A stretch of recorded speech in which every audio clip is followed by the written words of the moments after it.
Donc on se connecte à cette énergie un peu guerrière, cette énergie de la terre, cette force, ce courage dont on va avoir besoin pour avancer intérieurement. Parce qu'il faut être déterminé, hein, je vous le dis. C'est pas facile, c'est pas difficile non plus. Tout dépend de comment on observe.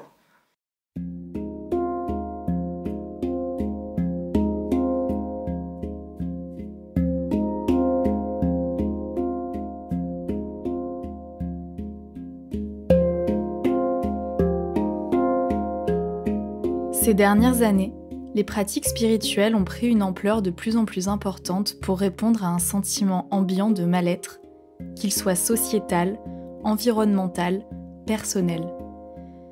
Dans une société qui nous use, suscite des questionnements, des peurs, le yoga, la méditation, mais aussi le chamanisme, apparaissent comme des alternatives pour répondre à ce malaise.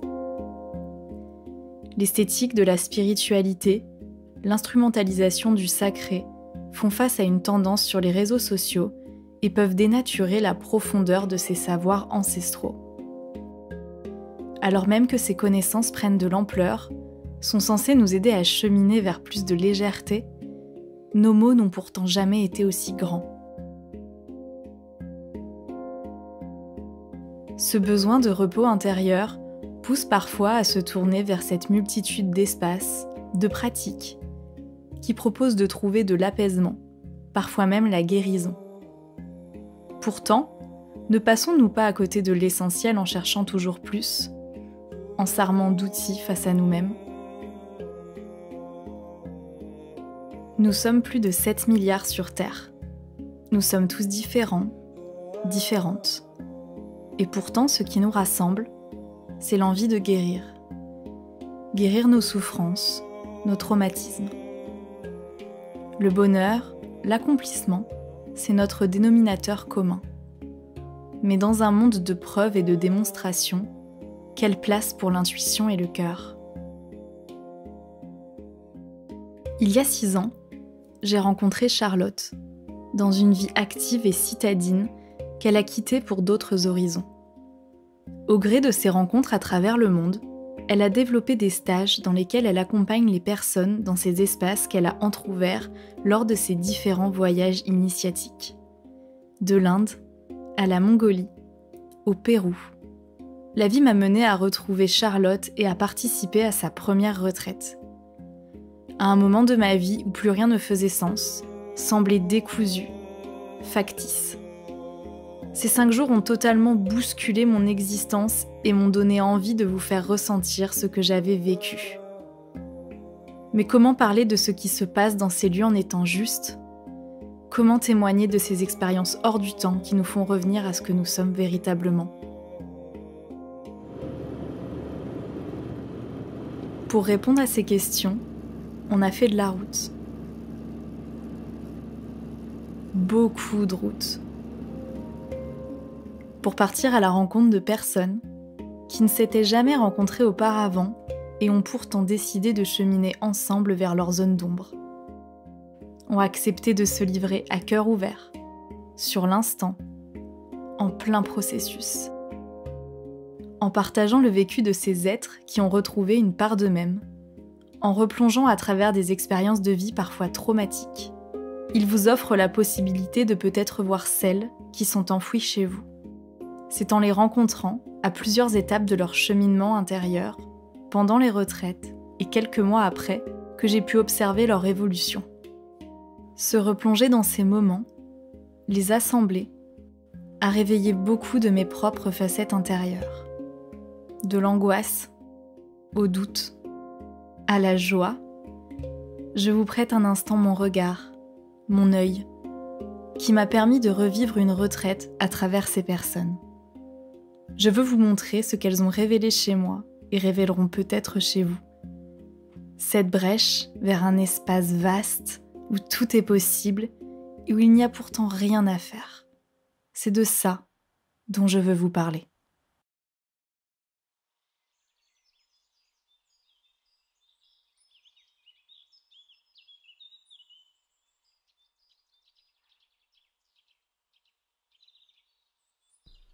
C'est au monastère de Ségriès, dans un écrin de verdure niché dans le verdon, que Charlotte et Joachim transmettent des préceptes autour de la conscience.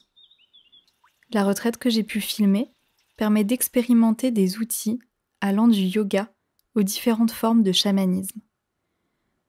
Cependant, ces pratiques qui semblent si mystérieuses soulèvent beaucoup d'interrogations. Il était important pour moi de voir quelles étaient les croyances de ces personnes avant de venir. Qu'est-ce qui engendre ce premier pas qui fait sortir de la sidération face à ce que nous pensons être ? Quelle est cette force qui nous fait bouger intérieurement et nous emmène vers ces lieux d'introspection ?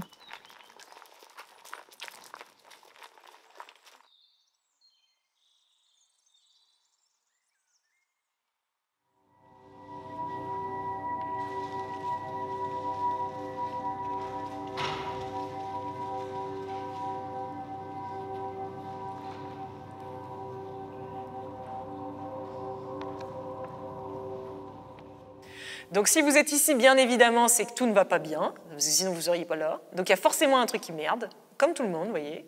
Moi, si je suis ici, je sais parce qu'aussi il y a un truc qui merde, vous voyez. Il fallait que je me rende compte déjà que j'aidais les autres, en fait, et que je m'aidais pas moi. Que j'étais une certaine psy, maman pour plein de gens. Et que la bonne énergie, je la trouvais pas. Puis il y a 3 ans, j'ai commencé à me rendre compte que ça n'allait pas. Donc j'ai fait du tri dans ma vie et là je me suis retrouvée face à moi-même.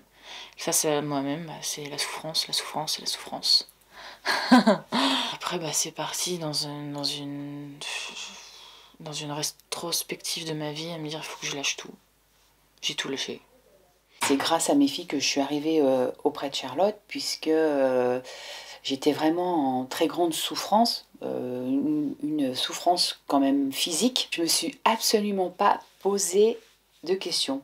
Je suis venue comme j'étais, sans fouiller sur Internet. J'aurais pu aller demander plein de renseignements, fouiller pour savoir qui était Charlotte et tout, mais je l'ai pas fait et je suis arrivée en fait tranquille, avec mon petit bagage et c'est tout.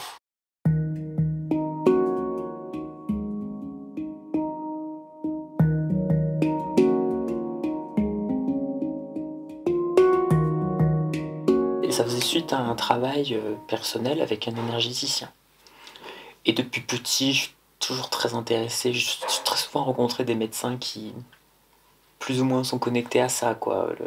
La médecine chinoise, les énergies, les choses comme ça. Donc j'ai un peu baigné dedans. C'est une patiente qui m'en a parlé, qui a arrêté son suivi avec moi et qui m'a revue 2 mois après. Et du coup, elle m'a beaucoup parlé de cette retraite. Et ça collait. C'est comme un signe, en fait. C'est ma première retraite. J'avais déjà eu idée d'en faire avant. Et puis c'est plus en découvrant courant l'année passée Charlotte sur YouTube, où le discours, la manière de s'exprimer, le côté spontané, etc., et surtout ce qu'elle avait à dire sur la manière d'aborder la vie, qui résonnait en moi en fait. Au niveau, médecine ou autre, en fait, il y a rien qui pouvait me soulager. Tu prends pas un médoc et ça y est, ton mal passe. En fait, c'était quand même relativement plus profond. Je savais que c'était intérieurement, mais je ne savais pas comment le faire sortir. Il y a plein de choses qui datent de mon passé, de mon enfance, des choses plus ou moins difficiles. Et c'est vrai, comme je dis, c'est pas avec une petite pilule que tu résous tous tes problèmes.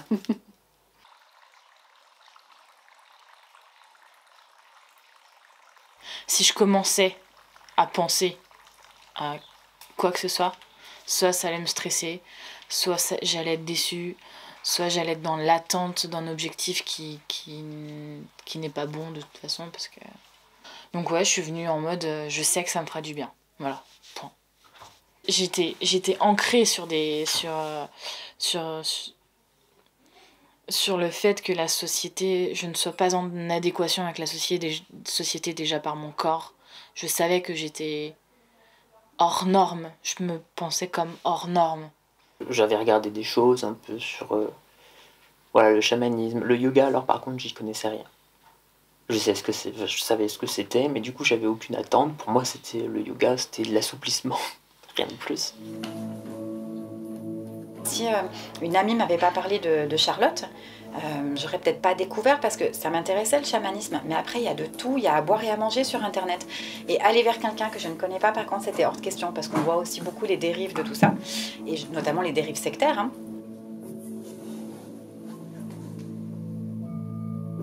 C'était pas un besoin, j'avais rien envie de cibler particulier, j'avais juste envie de vivre cette expérience en fait.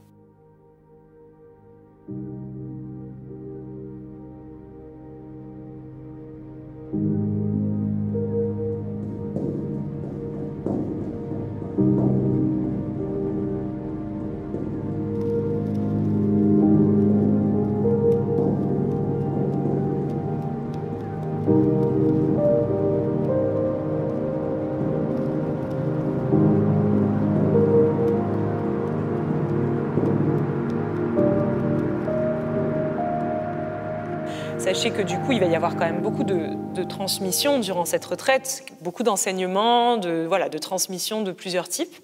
Sachez que nous ne détenons pas la vérité. Donc si vous cherchez la vérité, vous ne la trouverez pas ici. Voilà. Et nulle part ailleurs. Elle est en vous, la vérité. Donc vous seul pouvez la connaître par vous-même. Ici, on est juste là pour venir éclairer des chemins de conscience qui peut-être vous mèneront à votre vérité intérieure, ou peut-être pas. Donc ici, conservez bien votre libre arbitre, parce que ce qui va être transmis ici a été vécu à travers un prisme, qui est le prisme d'une incarnation, ou de 2 incarnations en l'occurrence, et qui n'a pas du tout l'objectif de vous faire sentir qu'on détient une vérité quelle qu'elle soit.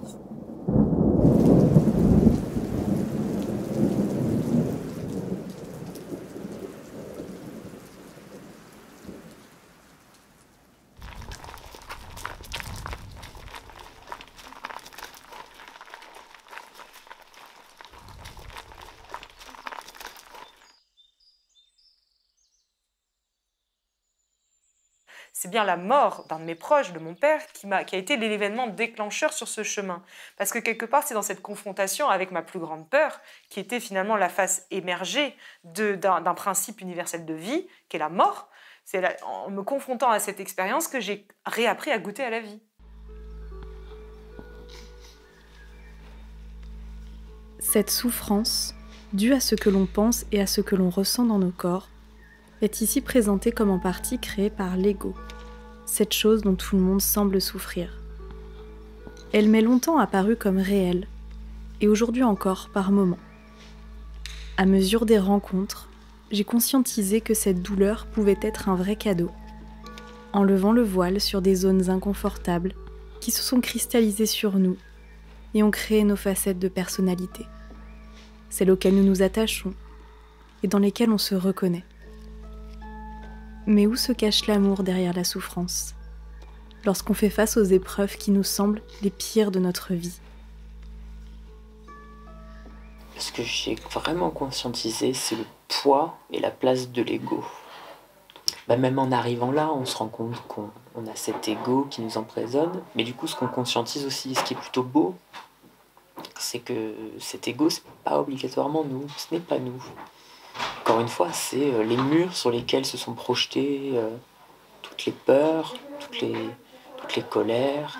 Moi, j'étais quelqu'un très athée, puis j'ai été dans le catholique privé alors que mes parents n'étaient pas croyants. Et du coup, j'en ai fait un truc très identitaire du style « Non mais moi je ne crois en rien, je ne crois que ce que je vois ». On va quelque part se polir à travers nos expériences, à travers nos parents, à travers les échanges avec autrui et à travers les échanges culturels. On va se polir quelque part une multitude de facettes de personnalité. Et donc un enfant entre 0 et 7 ans, il va commencer un petit peu par son interaction, dans le phénomène de sa construction, il va commencer un petit peu à polir ses facettes, à dire bah voilà, moi je suis timide, moi je suis introverti, moi je suis courageux. C'est que vers l'âge de 7 ans, on va nous dire bah ça y est, c'est l'âge de raison. On nous responsabilise et quelque part l'enfant d'un seul coup va se couper de cette innocence et de cette spontanéité naturelle qu'il avait, ses capacités d'émerveillement naturel, et il va rentrer dans une forme un petit peu ce que j'appelle le masque de l'adulte, c'est-à-dire une forme de sérieux. Il va commencer à croire que toutes ces petites facettes de personnalité, il va commencer à croire que ça c'est lui. Voilà. Et ça c'est le drame. Bien évidemment, on va s'identifier à cette personnalité. Donc avant, on jouait de notre colère, et d'un seul coup, on se retrouve à dire « je suis en colère » ou « je suis la colère ». Et à l'instant où on pense être notre personnalité, on ne sait plus que nous sommes bien plus vastes que cela. Si on est rempli d'empreintes, rempli de souffrances, mais qu'on n'a aucune expérience pour nous permettre et nous autoriser à relâcher cela, eh bien on conserve tout cela à l'intérieur de nous. Or ici, on est descendu sur cette terre justement pour pouvoir arriver dans une densité où tout est permis, où tout est autorisé et où tous les échanges sont possibles pour nous permettre de nous refléter dans l'expérience ce que nous portons en notre sein.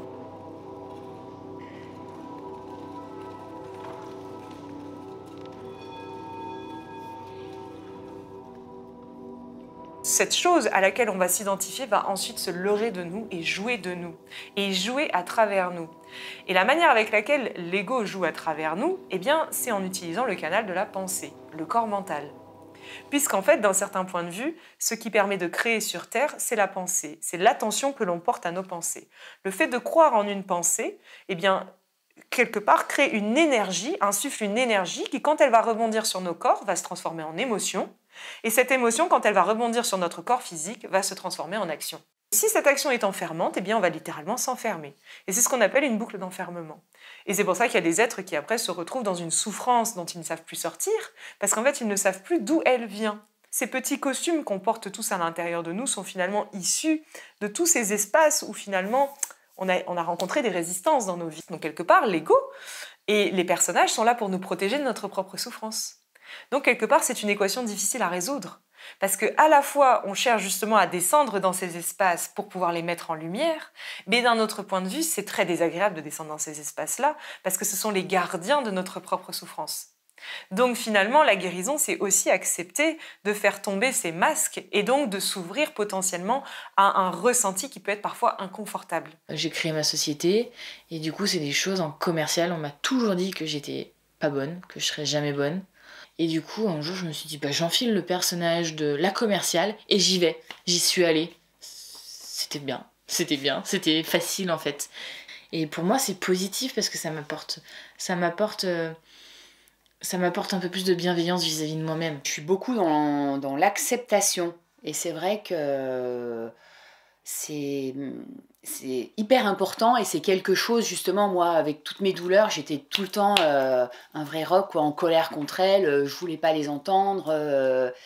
Et maintenant, oui, je peux dire, je me les suis, je leur parle, je les accepte et c'est vrai qu'il y a des choses, ça va quand même beaucoup mieux.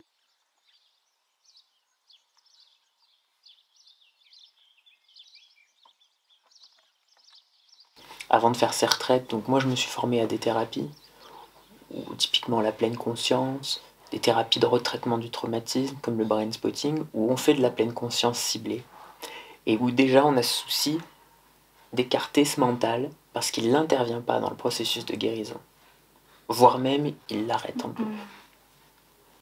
Donc comment sortir de la souffrance ? Comment se désidentifier de quelque chose ? Eh bien il faut tout simplement arrêter d'y croire. Sauf que là, on rencontre beaucoup d'obstacles. Mais tant que vous êtes enfermé dans votre histoire et que vous croyez que vous êtes les victimes de votre vie, eh bien cela est validé dans l'expérience. Mais c'est difficile parce que ce à quoi vous vous attachez est présent.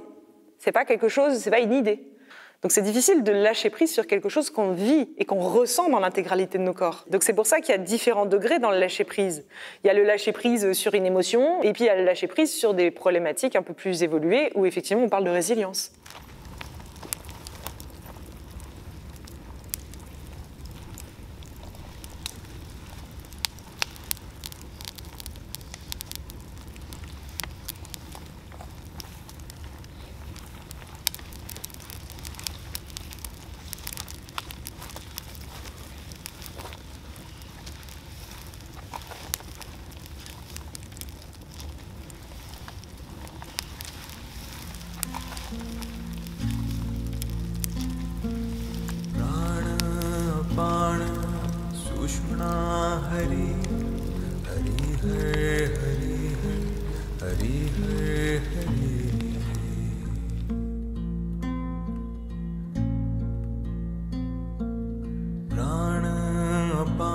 Moi, j'avais jamais médité de ma vie, en fait. Et je le fais maintenant, voilà, écouter des mantras, savoir me détendre. En fait, j'écoute beaucoup mon corps.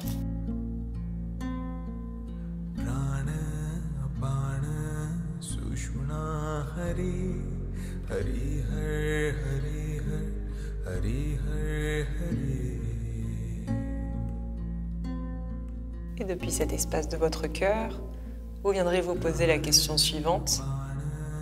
Quel est le souhait le plus profond de mon cœur, ici et maintenant? Quelle est mon intention? Quelle est la direction que je souhaite prendre, que j'aimerais prendre? Pourquoi suis-je là aujourd'hui? Quel parcours m'a amené à être ici et maintenant présent dans cet espace? Qu'est-ce que je cherche dans cet espace?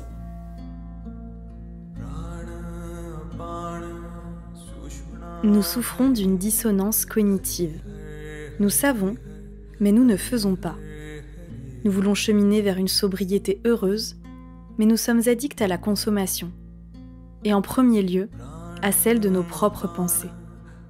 On ne croit pas à ce que l'on sait, et nous nous trouvons alors dans l'incapacité à passer de la tête au cœur. En laissant mon mental, cette machine, prendre toute la place, je l'ai autorisé à contrôler ma vie, mes sentiments, mes actions.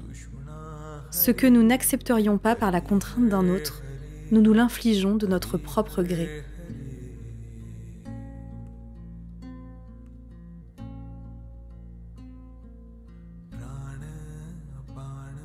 On ne va pas vous inviter à ne rien penser, on va vous inviter au contraire à aller observer cette sphère intérieure pour pouvoir démanteler ce qu'il y a en nous.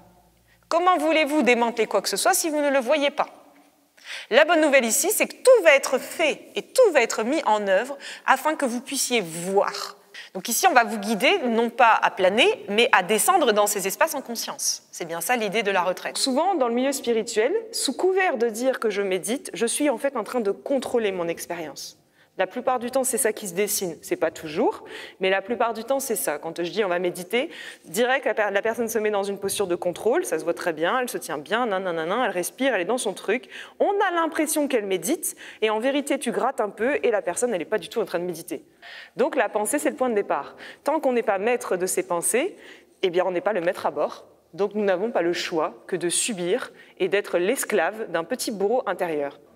Donc la méditation ici qui va être proposée a pour but d'apprendre à observer ce qu'il se déroule à l'intérieur de moi sans être piégé par ce qui est en train de se dérouler. Pourquoi est-ce qu'on se ferme dans l'expérience? Parce qu'on a souffert.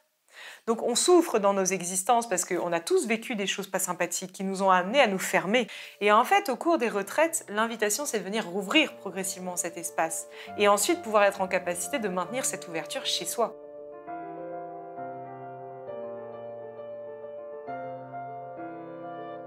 Et du coup, c'est plutôt beau de se dire qu'à l'intérieur de cet ego, il y a une âme.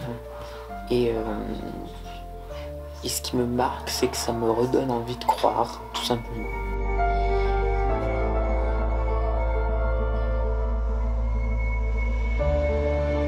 Du coup, ça allège énormément le cœur de recroire à des choses. De se dire, ah, mais en fait, peut-être que si, il y a ça.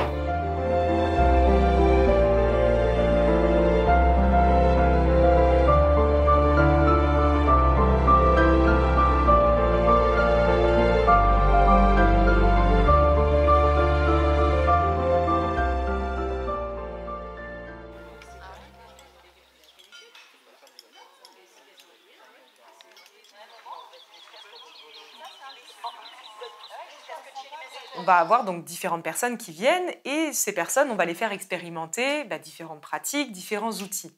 Donc ici, bien sûr, ce sont des outils qui sont au service du développement intérieur et de l'ouverture à soi et pour soi. Ils sont saturés. Ils ont tous envie de cheminer et d'apprendre plus de choses sur eux-mêmes, ils ont envie d'aller plus loin à l'intérieur d'eux, etc. Mais c'est comme si vous vouliez faire rentrer quelque chose dans une maison dans laquelle c'est rempli de meubles jusqu'au plafond. On ne peut pas faire rentrer une information dans quelque chose qui est saturé. Et les outils sont au service de cela. Ces retraites, elles ont un côté épuisant, enfin épuisant dans le sens ça vide effectivement tout ce que tu as mal rempli. Bon, c'est comme ça, t'as mal rempli, mais parce que t'étais conditionné comme ça. Remplir de cette façon-là. Donc là, tu revides la coupe, tu te reconnectes au présent. Intérieurement, c'est vraiment une ouverture, déjà s'alléger, et puis vraiment une ouverture, comme si on vidait ce qu'on avait un petit peu dedans de choses qui servent à rien, quoi, de poussiéreuses qu'on garde depuis longtemps, et puis d'y mettre soit rien, ou juste du vide, la lumière qui va laisser la place à ce qui m'attend par la suite, quoi.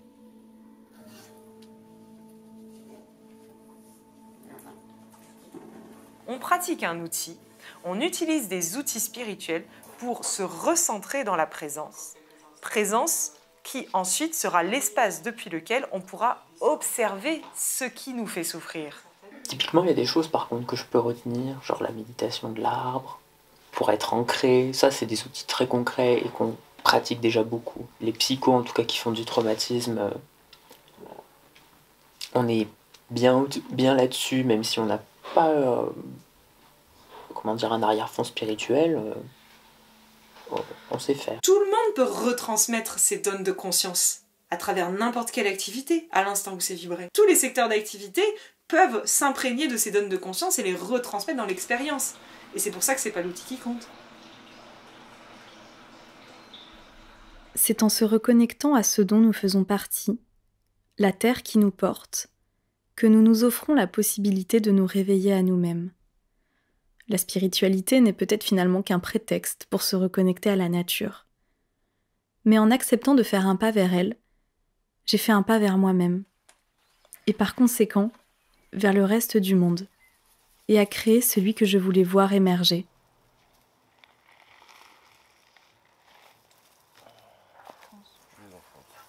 Et j'en mets l'espace ou pas ? 1 centimètre à peu près, non, pas forcément. J'ai longtemps cru que me changer moi et mon rapport au vivant n'impacterait aucunement le collectif.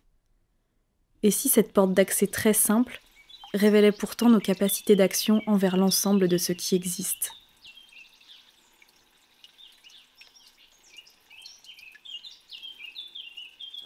Et revenir aux sources, à la nature. Parce que moi, je suis baignée dedans depuis toute petite, mais j'étais pas en fait dedans. Je voyais rien. Et là, j'ai ressenti, il y a, c'est-à-dire quelques heures, la pelouse sous mes pieds. Ce que je n'avais pas ressenti, je pense, depuis que j'étais enfant. Mais c'est plutôt la perception entre mon corps, le toucher de mon corps vis-à-vis des choses. Parce qu'il y a encore 4 jours, quand je me touchais, je me sentais pas. À la base, je suis quelqu'un qui aime beaucoup la nature. Et j'avais l'impression de me ressourcer. Voilà, je m'occupe bien de mon potager, de mes plantes et tout.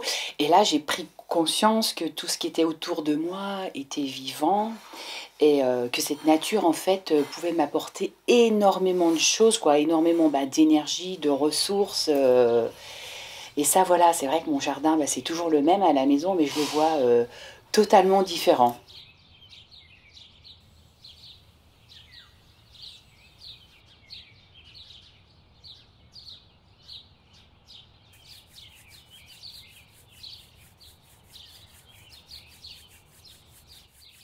La reconnexion aux arbres.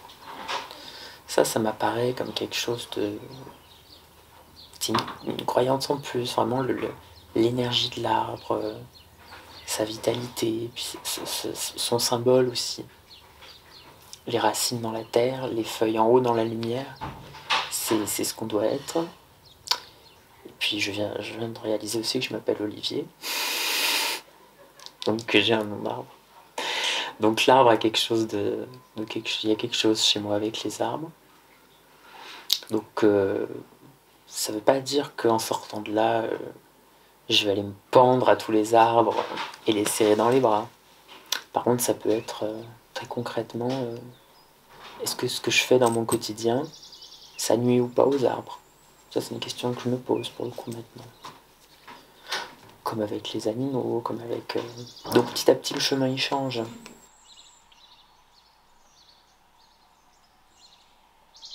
Ressentez à l'intérieur de vous cette sensation de beauté pendant que vous faites l'exercice et observez comment vous vous sentez. Donc on va venir tranquillement fixer ce point. Respirez profondément, évitez de cligner les yeux et ressentez cette beauté.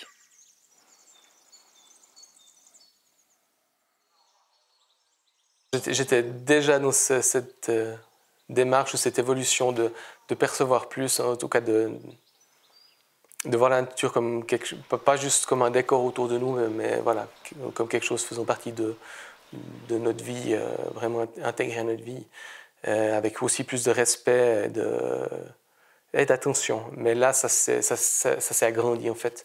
Il y a vraiment comme s'il y avait une connexion supplémentaire.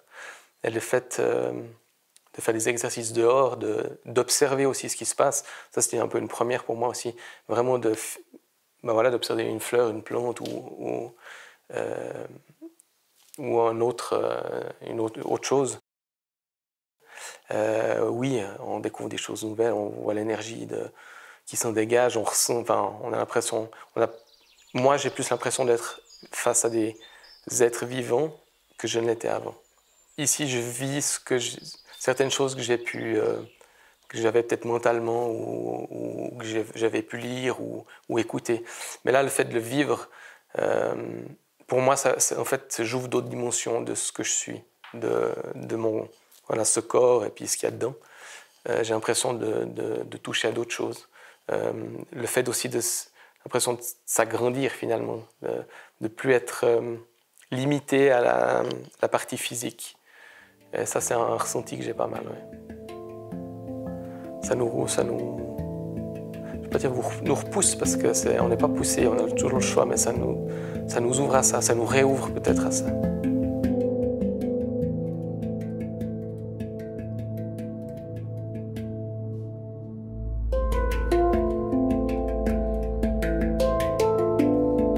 Parce que je regarde la nature. Avant, je ne la regardais pas.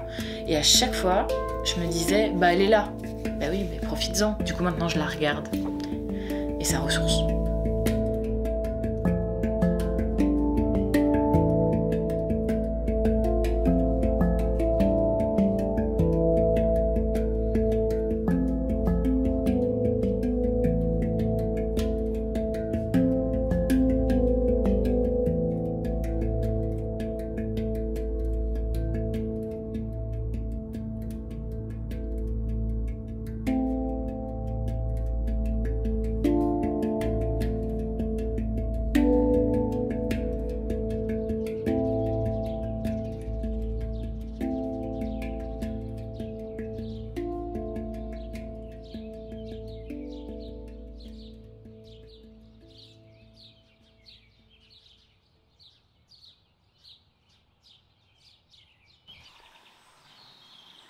Se connecter à la Terre, c'est finalement redescendre dans nos véhicules. Or, le véhicule physique est la porte d'accès à l'instant présent.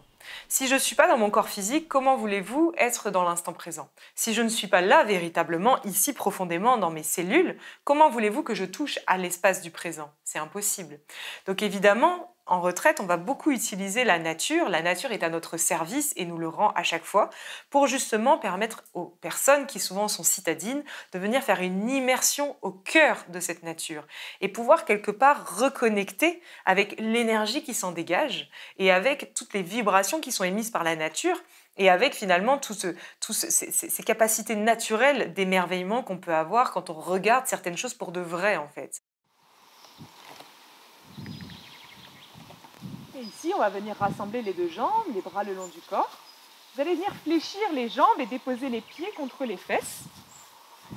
Et ici, donc les pieds sont au sol contre les fesses, vous allez venir déposer la cheville droite sur le genou gauche. On a perdu finalement l'habitude de regarder les choses et quelque part notre mental qui est plutôt bien foutu est venu classifier toutes les choses. Alors ça c'est un arbre, ça c'est une fleur, bon bah alors c'est pas très original hein, parce que j'en ai déjà vu plein dans ma vie. Et bah ici on va commencer à détricoter tout ça et utiliser la nature pour à nouveau rentrer dans cet espace du waouh. Cet espace de, en fait, j'avais jamais vraiment pris le temps de le regarder, mais c'est la première fois de ma vie que je constate à quel point c'est magnifique. Et en fait, quand cette sensation de beauté arrive à émerger à l'intérieur de nous, quand on arrive à nouveau à ressentir cette beauté à l'extérieur et donc à l'intérieur de soi, eh bien, on ouvre la porte intérieure de l'espace du cœur.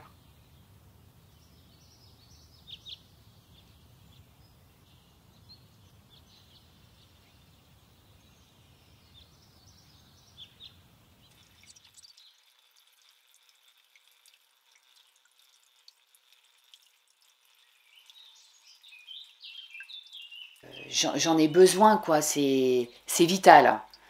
Je pense que je pourrais me passer de plein de choses, mais pas de la nature. C'est quelque chose qui me fait vibrer.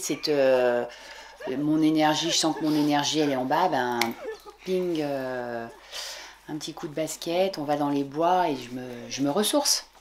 Je pense que tous les jours, je la remercie parce que, comme je dis, elle est super abondante avec nous. C'est là, c'est devant nous et je pense que je la croque encore plus à pleines dents. Moi, je vais me balader, toi, je ramasse un beau bouquet de fleurs, ben, je la remercie, je lui dis ben, merci, je vais amener mon petit bouquet dans la maison, tu reçois des gens, même ta famille, première chose qui se dit ah ben ouais, t'as un super bouquet, t'as l'impression ben, que ça ressource tout le monde, en fait, que voilà, avec un petit bouquet cueilli, que tu ramènes l'énergie à au sein de ta famille. Voilà, cette abondance, tu vois, ben, je vais dire de tout et de rien, en fait.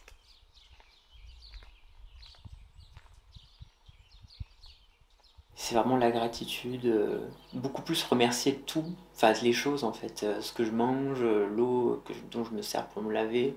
En fait, ça, en termes d'énergie, t'as l'impression de te brancher sur un truc, je sais pas comment dire, fort, vivifiant,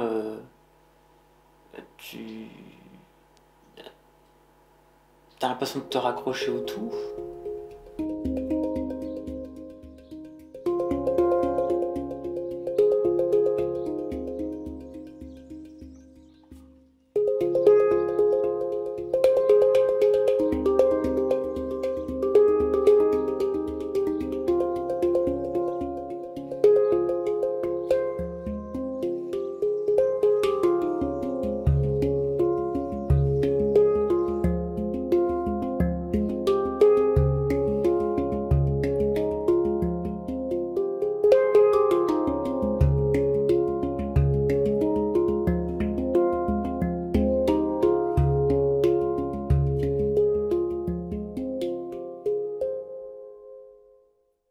Dans une société toujours plus colonisée par le mental, j'avais oublié que j'avais un corps. Souvent négligé dans le milieu spirituel, c'est pourtant le premier des outils. La porte d'entrée à l'émerveillement, mais également à nos émotions. Ne pleure pas, ne ris pas trop, reste sérieux. Ces sentiments bafoués par nos sociétés pudiques valorisent les émotions considérées comme acceptables auprès d'autrui. Quand je me suis laissée traverser par la colère, j'ai vu derrière elle une enfant qui avait besoin d'être entendue.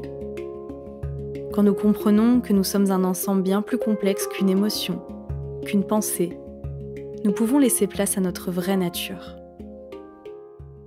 Ce que j'ai adoré, c'est le mouvement. Travailler ton corps, c'est genre juste fabuleux.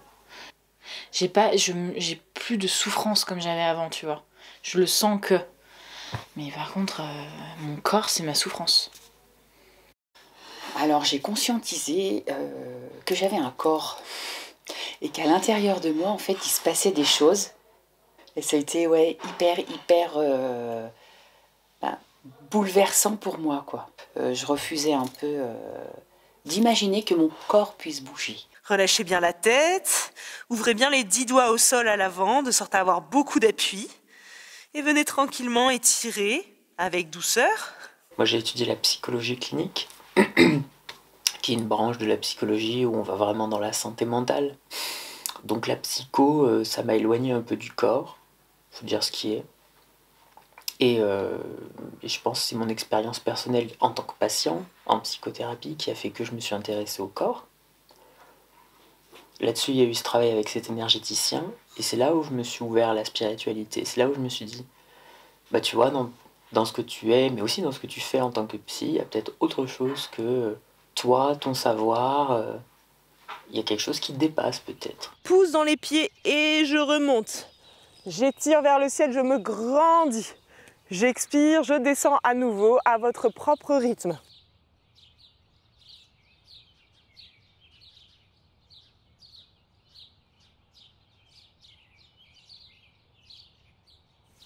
Tranquillement, vous viendrez relâcher les bras.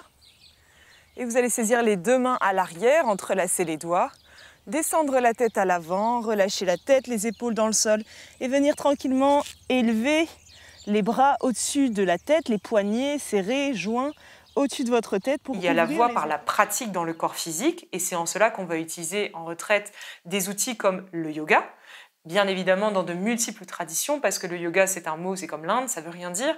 On va utiliser le yoga dans les différentes facettes du yoga. Donc on va à la fois utiliser un yoga dynamique, plus lent, on va varier les exercices, varier les traditions et les approches pour permettre à chacun de trouver quelque chose qui va l'aider à avancer.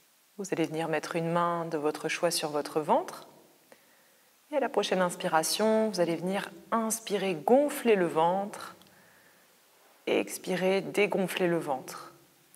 On va présenter dans les retraites finalement le yoga dans une visibilité plus élargie qui inclut également des pratiques de purification, des pratiques respiratoires et des pratiques de rétention d'air également. Donc on va apprendre à travers le yoga à venir gérer notre énergie intérieure et à venir redescendre dans notre corps. Et vous viendrez concentrer votre attention sur votre cœur en haut à gauche de votre poitrine. Pendant quelques instants, vous viendrez écouter votre cœur battre. Sentir la vie qui circule en vous.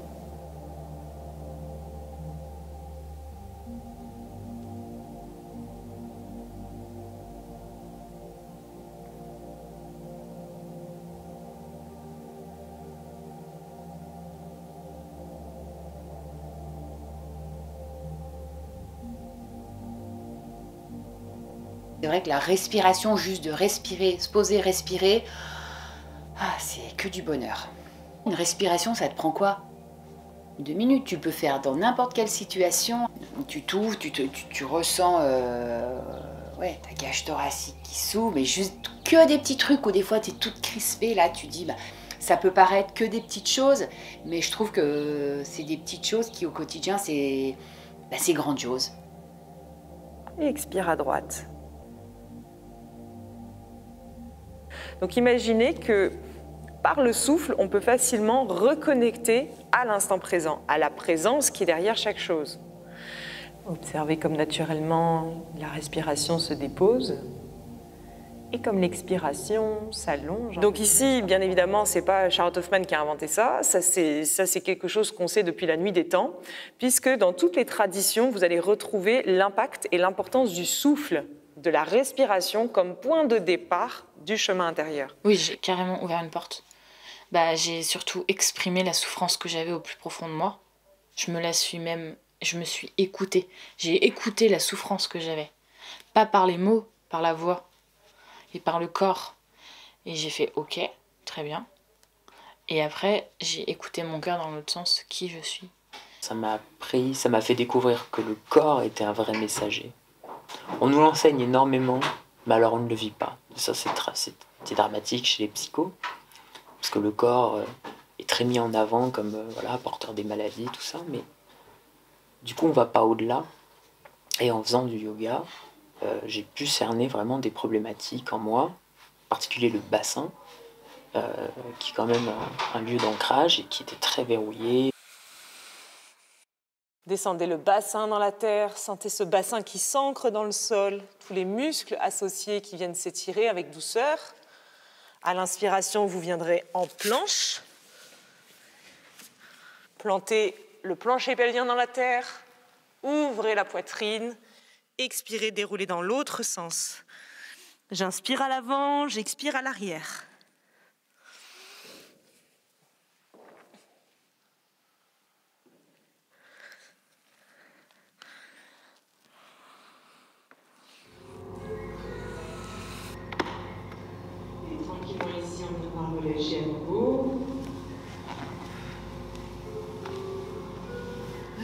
Depuis tout petit, j'ai eu beaucoup d'eczéma. J'en ai eu sur les bras, j'en ai eu au cou, au visage. Cet eczéma m'a toujours accompagné dans ma vie. Et pendant longtemps, je l'ai traité comme un ennemi. Et que tout à la fin du processus, que j'ai compris que c'était un allié qui était là pour me faire me remettre en question, en fait. Et cet eczéma m'a permis de cheminer un peu, de m'occuper de moi, de quand même me poser les bonnes questions. Et puis de décider sur le chemin de prendre conscience que ça venait de l'intérieur et pas de l'extérieur, en fait. Oui, c'est les situations émotionnelles qui généraient cet eczéma, mais j'ai pris conscience du fait que c'était à l'intérieur de moi que ça se passait. J'ai compris que je pleurais quand j'étais en colère. Donc souvent les gens m'ont vu pleurer à certains instants parce que je suis en colère. Mais par contre, pour tout ce qui est émotion, de joie, de plaisir, de tristesse, je n'arrivais pas à pleurer. Qu'est-ce que ça m'a fait du bien en retraite de pouvoir pleurer.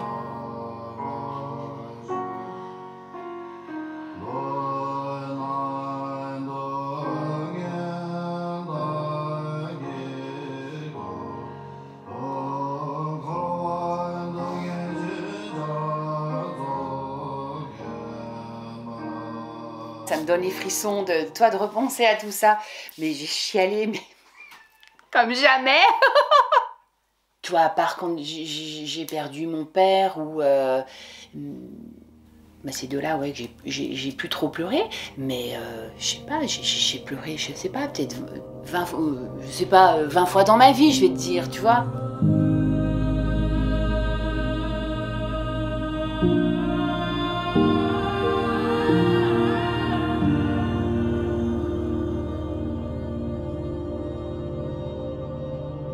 Je pense que j'ai compris qu'il fallait que je me fasse confiance et que je fasse confiance à mon corps. Et que mon corps, c'est à la fois moi sans être moi. J'ai été incarnée dans ce corps-là, mais tout peut changer. Et au lieu de se dire toute ma vie j'aurai ce corps, c'est pendant un instant j'ai ce corps en fait.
Nous avons été conçus en individus et en tribus pour nous connaître les uns et les autres.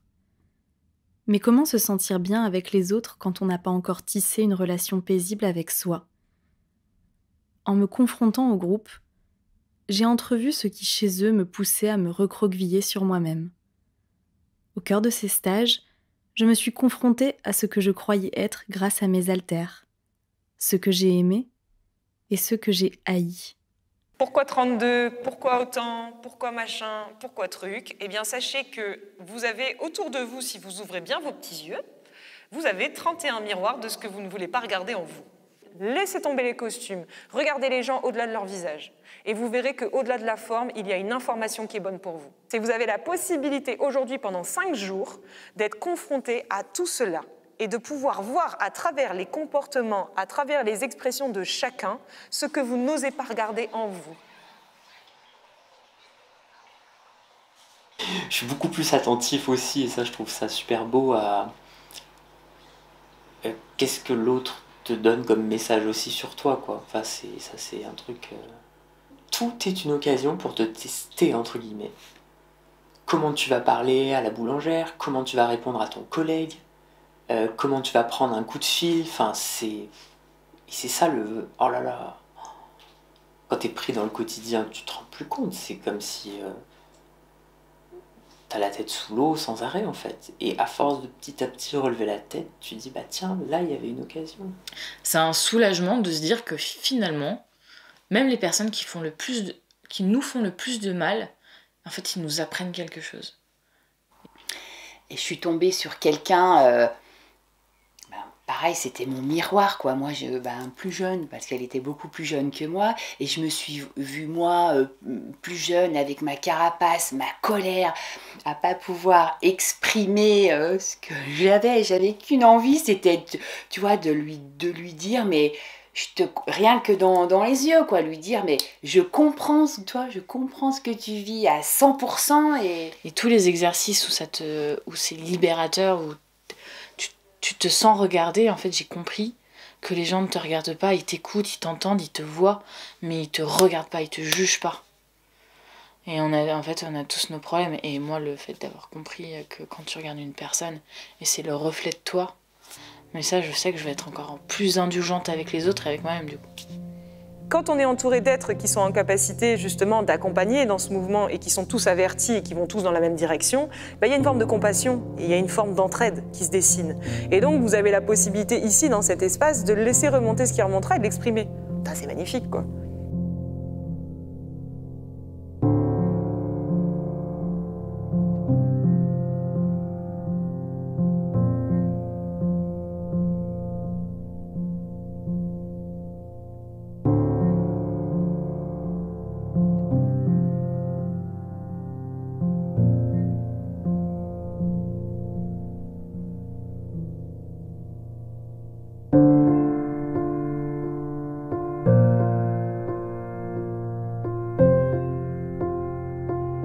De notre mieux.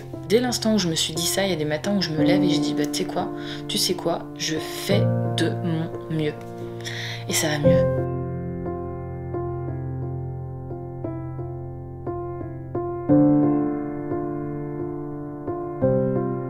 Et se dire que chaque personne aujourd'hui sur cette terre fait de son mieux et que si elle est dans sa prison, je lui pardonne un peu d'être dans sa prison maintenant parce que j'ai compris que j'étais dans la mienne.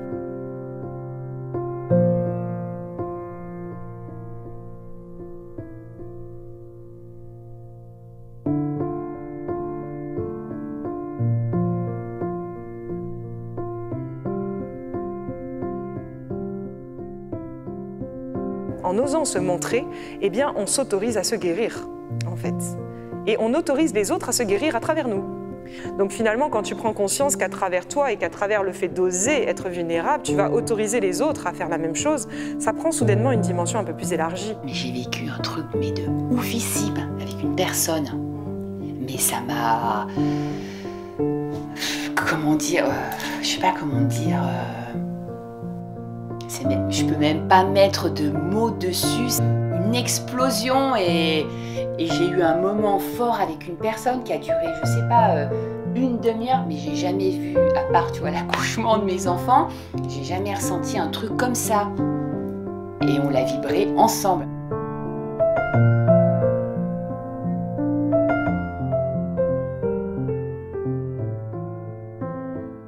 Et c'est pour ça que finalement, le travail en collectif est un accélérateur. Parce que, je dis souvent en retraite, qu'on est confronté, quelque part dans notre vie, on est tout seul avec nous-mêmes. On peut se regarder dans un miroir et regarder à l'intérieur de nous. Mais c'est beaucoup plus facile de descendre en soi quand on a autour de nous une trentaine de personnes qui nous renvoient à des choses qui sont présentes en nous qu'on a du mal à observer par nous-mêmes. Ce chemin initiatique, c'est un chemin de dépouillement. On se fout à poil devant un principe, on ne sait pas ce que c'est, mais ça nous fout la trouille. Et c'est se mettre à nu, c'est cette mise à nu qui est si douloureuse en fait, qui est si difficile, parce que si on se met à nu, on accepte finalement de n'être plus rien. Si je ne suis pas mes pensées, si je ne suis pas tout ça, mais finalement à quoi ça sert tout ça? Je ne comprends pas. Donc finalement, il y a toujours un moment dans ce processus où on pète un plomb. Enfin, quelque part, ça peut arriver en fait. Ça peut totalement arriver, où d'un seul coup on se réveille et on se dit, oui, mais alors, il reste quoi en fait? Ici, pendant la totalité de l'exercice, vous allez essayer de vous concentrer uniquement sur les ressentis qui vous traversent plutôt que de vous concentrer sur les pensées qui vous traversent. Concentrez-vous sur votre corps, sur le rythme cardiaque, sur votre respiration, sur les sons qui vous entourent, mais pas le son du mental. Donc ici, laissez-vous aller dans le processus et faites confiance au processus.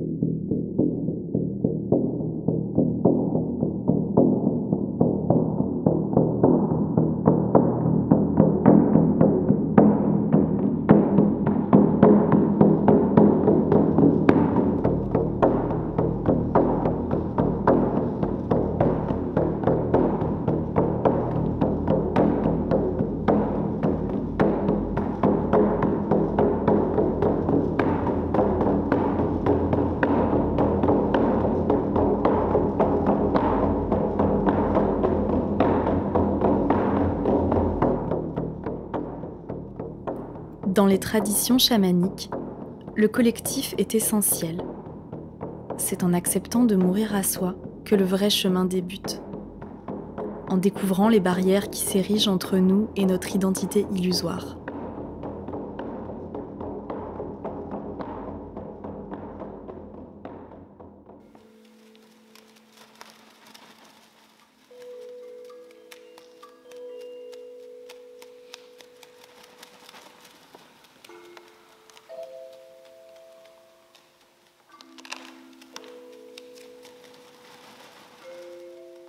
On va faire des exercices type chamanique pour voir un petit peu quels sont les espaces qui cherchent à vous enfermer à travers cela.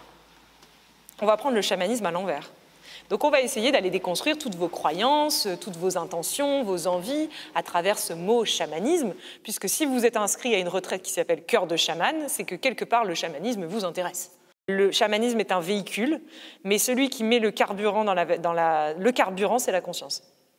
Donc vous pouvez vous parer du véhicule, c'est-à-dire vous transformer en chaman comme plein d'êtres font, c'est-à-dire mettre des plumes, je sais pas, avoir un costume sympa, parler chamanique. Vous pouvez vous parer du plus grand des décors, mais s'il n'y a pas d'essence dans le véhicule, vous n'avancez nulle part. Je ne savais pas ce que c'était le chamanisme. Et je suis contente d'entendre cette forme de chamanisme où en fait, finalement, je la décris comme il y a un être, en fait, il y a des êtres de partout, il y a des âmes de partout. Et c'est infini, point. Tu vois, je le vois pas comme une religion où tu dois croire en quelque chose de précis, en fait. Tu crois en toi, point. Et après, on voit ce qu'il y a autour. Ici, l'invitation, c'est pas de vous transformer en thérapeute, c'est pas de vous transformer en chaman, c'est pas de vous inviter à je sais pas trop quoi, c'est au contraire à vous faire toucher à des espaces qui vont vous enrichir et révéler cette puissance qui est en vous, tout en sachant en sortir à chaque instant. Donc ici, on va aussi rentrer dans des pratiques plus dévotionnelles où on va se connecter à des espaces plus élargis encore. Mais tout ça se fait au fil des jours, puisque les premiers jours, il n'y a pas autant de réceptivité à tous ces outils-là. Il faut y aller progressivement.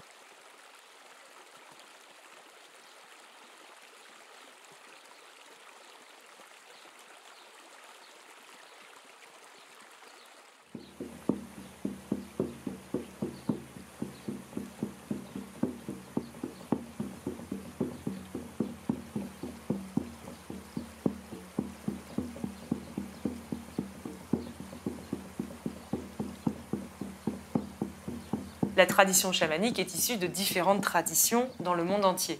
Mais ce qu'il faut comprendre ici, et moi j'aime beaucoup à sortir un petit peu des dogmes, à sortir un petit peu des barrières et de ce qui sépare les traditions les unes des autres pour pouvoir trouver un vecteur qui rassemble.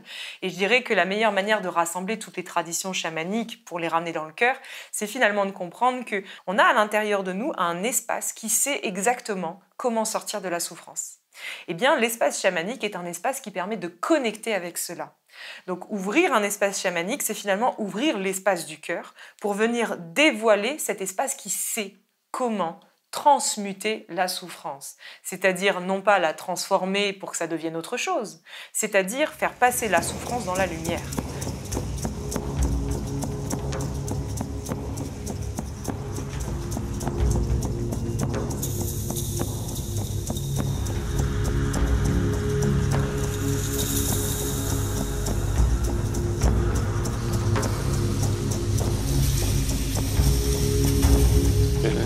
Vraiment l'impression de voir les choses différemment.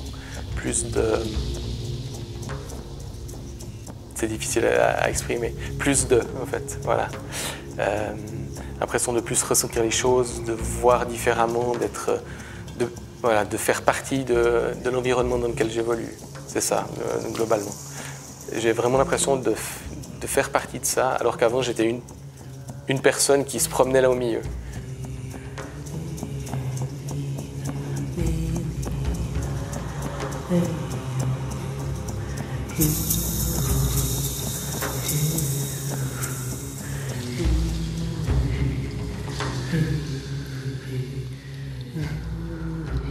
C'est s'ouvrir à la multidimensionnalité de l'existence et donc de ce que nous sommes.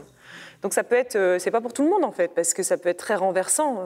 Il y a des stagiaires qui sont très bouleversés après certains voyages, parce que c'est pas ce qu'ils ont vu qui a fait quelque chose, c'est pas le voyage qui fait quelque chose en soi, c'est juste qu'ils ont ressenti tellement fort à l'intérieur de leurs cellules qu'ils ne sont pas seuls, que ça transforme l'existence totalement. Tu peux pas derrière revenir dans ton corps et te dire que ça n'a pas existé. C'était tellement profond, c'était tellement waouh, que quand tu reviens ici, tu reviens avec ce souvenir de ce truc, en fait, où tu te dis, mais en fait, je l'ai vraiment vécu, je ne suis pas fou. Il y a bien quelque chose de plus élargi. Je ne suis pas que cela, en fait.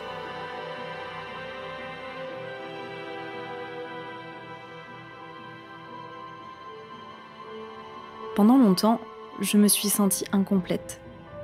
J'ai fait comme beaucoup. Je suis partie en quête d'une spiritualité à la carte, une démarche boulimique pour satisfaire mon ego. J'aspirais à acquérir des savoirs, des pouvoirs, pour combler ce vide. Mais ce que j'ai entendu ici, c'est que chaque instant de ma vie est l'outil parfait de mon chemin vers moi-même. Je n'ai pas à partir à la recherche de l'outil. Il est là, à portée de main.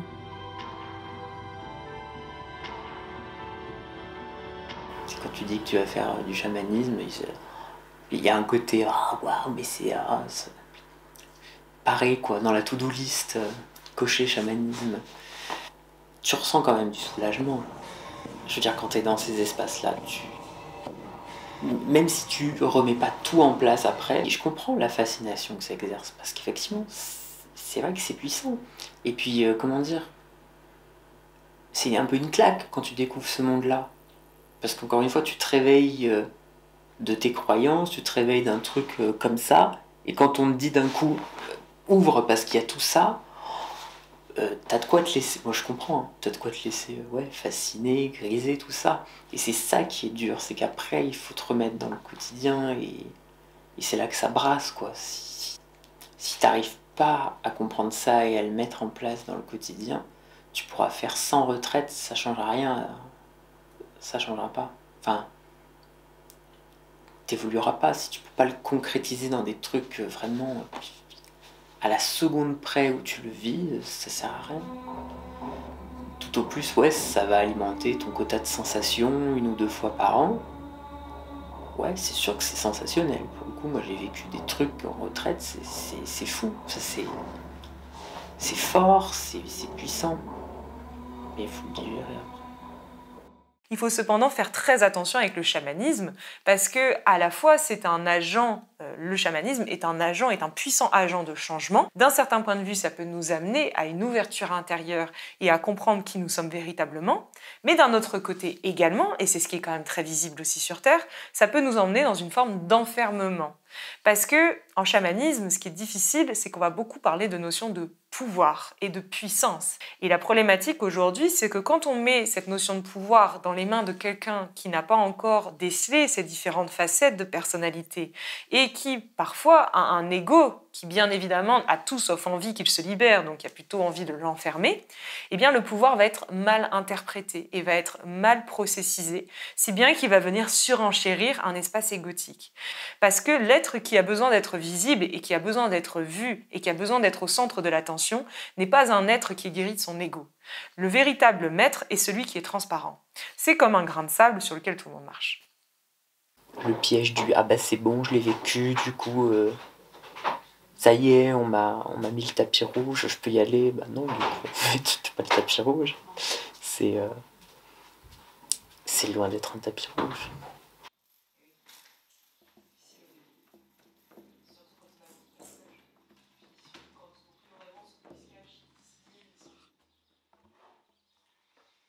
Là, vers quoi j'aime bien amener les patients, c'est de leur dire, mais les changements, vous allez les sentir dans votre quotidien, dans les petites choses du quotidien. Ça va pas être en sortant d'ici, waouh, il m'a guéri, je suis lavé. Non, c'est que dans votre quotidien, vous allez vous rendre compte qu'il y a des choses que vous faites, que vous ne faisiez pas avant. Et c'est ça, les graines, les petites illuminations, je trouve, c'est les plus belles. C'est vraiment les plus belles. On vit dans un monde où tout va très très vite.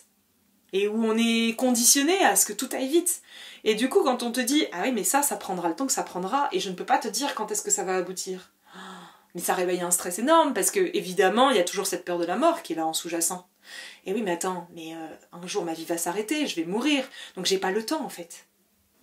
Et ça, c'est très compliqué pour l'ego, parce que l'ego, qu'est-ce qu'il veut? Il veut tout contrôler. Il veut faire du chemin spirituel une quête. Et tant qu'il y a quête spirituelle, il y a ego. Et c'est le plus grand piège, parce qu'en fait, nous sommes le chemin. Pas mal au début me demandent mais ça va prendre combien de temps? Est-ce qu'en temps de séance ce sera pas réglé? Et alors là je leur dis j'en sais rien. J'en sais absolument rien. Je dis ça se trouve ça va prendre en 2 séances comme ça prendra en 2 ans. Mais c'est bien. Enfin c'est bien parce qu'au moins ça t'oblige à être dans l'instant présent. Une partie de vous pense, tandis qu'une autre parle ou agit. Ou alors qu'une autre encore est ailleurs. Vous ressemblez alors à un puzzle éparpillé, et cela fragilise tout ce que vous êtes. Lorsque vous rêvez, soyez le rêve. Lorsque vous agissez, soyez l'acte. Cessez de n'offrir au monde qu'une partie de vous-même, car c'est vous que vous mutilez. J'ai tendance à vivre dans mon passé ou à vivre dans mon futur, parce que finalement, le futur c'est pas mieux, hein. On imagine un idéal de vie, alors qu'en fait, peut-être que l'idéal de vie, on l'a à cet instant T, entre guillemets. Et du coup, je me reconnecte sur des instants comme ça. Des instants, ah bah ouais, là, je fais la vaisselle. Ah bah ouais, je prends une douche. Mais c'est, je sais même pas, c'est 1/1000 de seconde. Mais je capte maintenant que je suis pas dans le présent. C'est déjà, je me dis que c'est déjà pas mal. Pourquoi est-ce qu'on les amène toujours dans cette direction et pas dans une autre direction? Parce que finalement, la présence, c'est quoi? L'instant présent, c'est quoi? Eh bien, l'instant présent, c'est comme une goutte d'éternité sur Terre.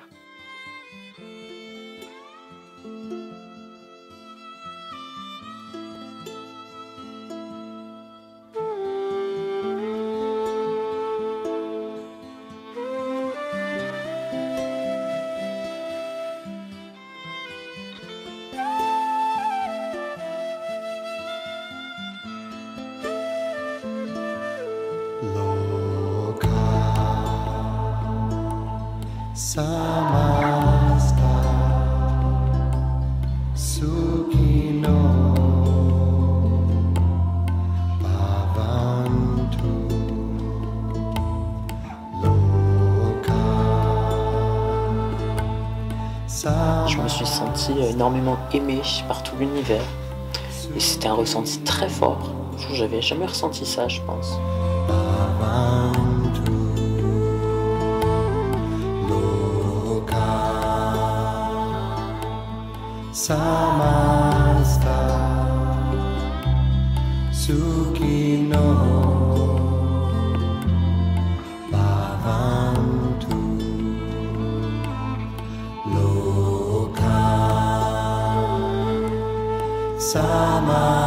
Et en fait, il y a un moment, on ne sait pas pourquoi, et c'est la beauté de l'expérience collective, c'est qu'il y a un moment, il y a une personne qui va commencer à s'ouvrir, et ça va autoriser l'autre à s'ouvrir, et l'autre à s'ouvrir, et d'un seul coup, il va y avoir ce truc, c'est cet espace que les participants touchent, et que nous, bien sûr, on touche aussi à travers eux, où finalement, c'est comme si ce truc qui s'ouvre et qui nous fait toucher à un état de grâce, en fait, tout simplement, qui est pas exprimable avec des mots, parce qu'il est que palpable par la vibration finalement, où toutes ces personnes qui ont tous un fardeau, qui ont tous des problématiques diverses et variées et parfois très lourdes à porter, et ben, se retrouvent dans un espace où c'est comme si tout était possible à nouveau.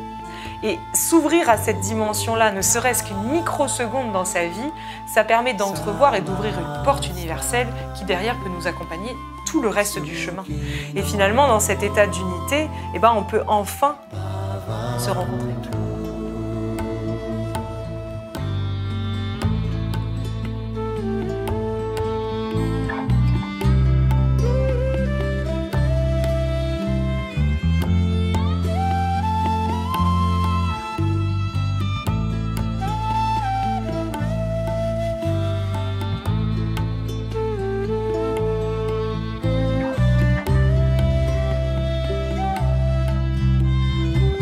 Il y a un sentiment d'unité, ouais, ça c'est clair. C'est un sentiment qui est assez fort. En tout cas, moi je l'ai vécu comme ça.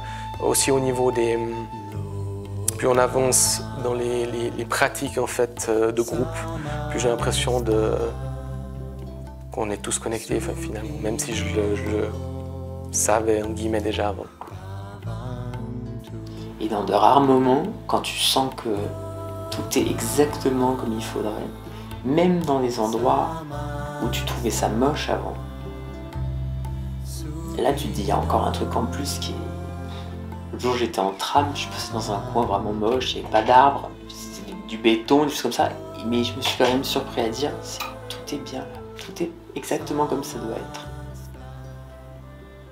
Et là tu te dis, putain, c'est dingue quoi. C'est-à-dire que là encore, t'as pas besoin d'aller au fin fond de la steppe, voir des couleurs magnifiques, des aurores boréales, tout ce que tu veux.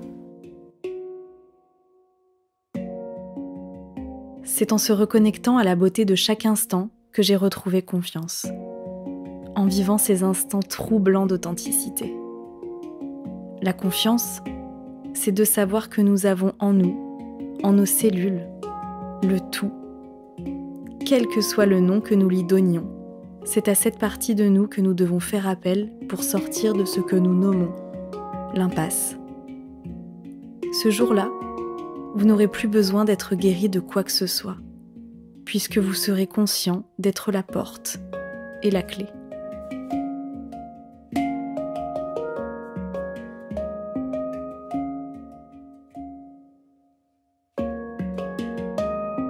Il n'y a que nous qui sommes prêts à se sauver, quoi.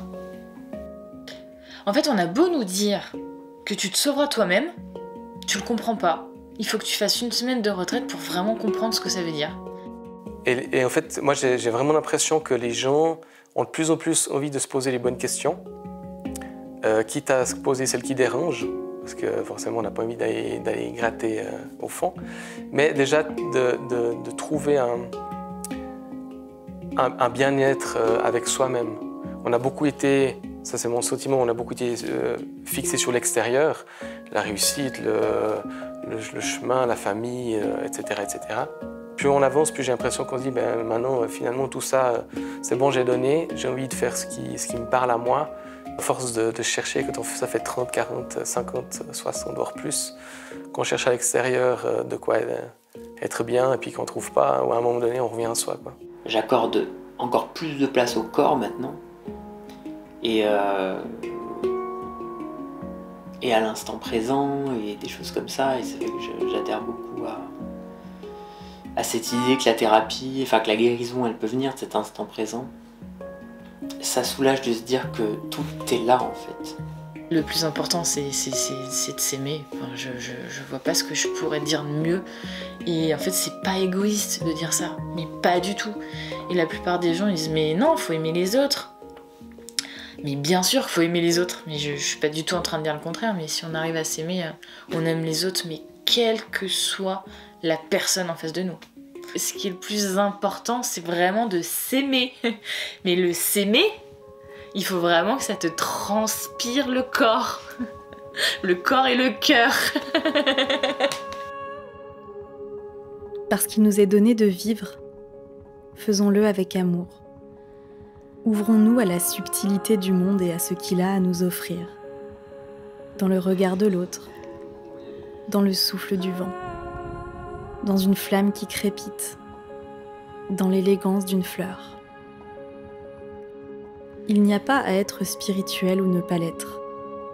Nos erreurs, nos souffrances sont la spiritualité incarnée sur cette terre. Elle vous invite à vous ouvrir pour réaliser demain.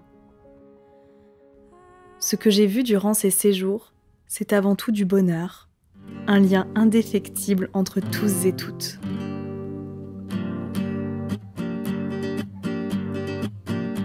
Répondre à la question de qui nous sommes véritablement, c'est comme mettre un mot sur quelque chose qui n'a pas de mot. Donc c'est déjà être en dehors de ce que nous sommes. Tout est déjà en vous. Il n'y a rien à députer, rien à accomplir, juste à être, pleinement.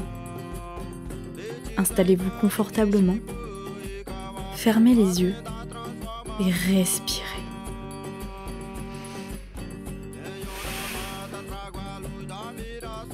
Et si tout commençait maintenant?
Quand je suis rentrée à la maison et que mon mari m'a redécouverte au bout de 5 jours de retraite, ainsi que il y avait aussi mes 2 autres filles, et elles m'ont trouvée quoi, métamorphosée.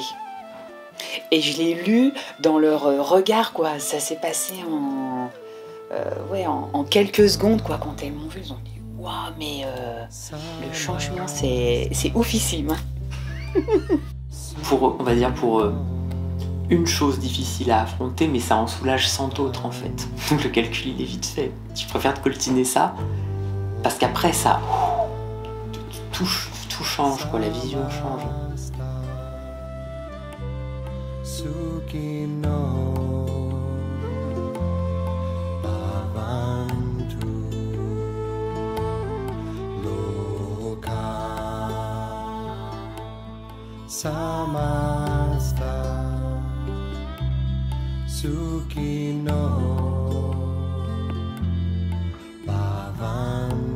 Je sens qu'il y a un bouleversement qui s'est fait et que la suite, je veux continuer d'avancer, quoi. Écoutez votre instinct. L'instinct, c'est le moment présent. L'instinct, c'est l'illumination. L'instinct, c'est ce qui vient avant que votre ego et que votre personnalité l'ait attrapé pour le tordre à travers vos filtres. Clairement.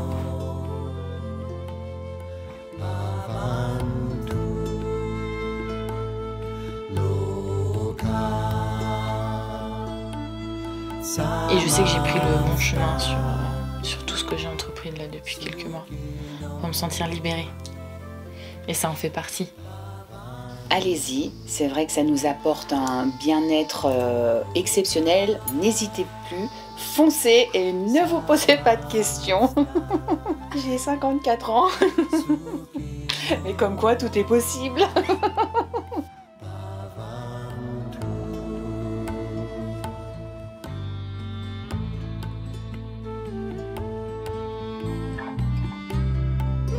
C'est que c'est une fois qu'on y est que ça se passe finalement. Et puis pour sortir de cette peur, c'est d'aller s'écouter soi, qu'est-ce qu'on veut vraiment. Et puis après d'y aller, surtout.